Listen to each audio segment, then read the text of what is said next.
कि आज की डेट में देखा जाए कि दौरा भाई की ज़िंदगी में बहुत से लोग क्या है परेशान हैं, वो किस लिए परेशान है और किसकी वजह से परेशान है, मैं थोड़ी सी जानकारी देना चाहता हूँ। बेसिकली मैं जो बात करने जा रहा हूँ अभी वो है शायटिका होता क्यों है और ये डिजीज कहाँ होता है।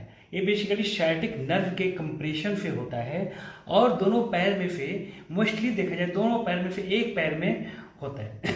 किसी किसी पेशेंट में क्या होता है कि दोनों पैर में होने लगता है। इसका जो सिम्टम्स जो होता है, अगर दोनों पैर में से एक पैर में अगर झंझनाहट हो रहा है, सूनापन हो रहा है, भारीपन हो रहा है, चलने में दिक्कत हो रहा है, उठने में दिक्कत हो रहा है, पेट से सोकर उठने में दिक्कत हो रहा है, ये सब अगर जो दिक्कत हो रहा है तो ऑलमोस्ट जो डायग्नोसिस फाइनल होता है वो बेसिकली डिस्क बल्ज के ही होता है और डिस्क बल्ज ही जो है शायटिका में कन्वर्ट हो जाता है।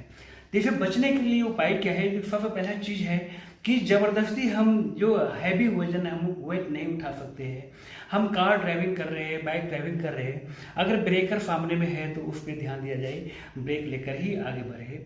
तीसरा जो पॉइंट है आपका, जो सोकर उठते हैं तो सीधा हम अचानक करके उठ जाते हैं, ऐसा न उठे, कृपया साइड होकर यानी करवट लेकर उठे। और दूसरा बात है, अगर शायटिका हो भी गया है कोई पेशेंट को तो घबराने की ज़रूरत नहीं है। ये मोस्टली अगर सीरियसली ट्रीटमेंट किया जाए इसको शायटिका को तो ये 100% क्योरेबल डिजीज है। और बहुत से, भाई प्रैक्टिकली मैं बता दूं कि बहुत से पेशेंट ऐसा आया है और ठीक होकर गया है। अगर इसी के छोड़ते जाएंगे तो ये बाद में बहुत से प्रॉब्लम कर देंगे, यानी चल नहीं पाएंगे तो अब क्या कर पाएंगे, है ना। तो इससे बच के रहिए। और हैवी मेन चीज़ जो है फिर हैवी वेट उठाना और प्लस कार ड्राइविंग या कोई भी तरीके की ड्राइविंग करते हैं उस पर ध्यान दिया जाए, तो इससे हम बच सकते हैं। धन्यवाद।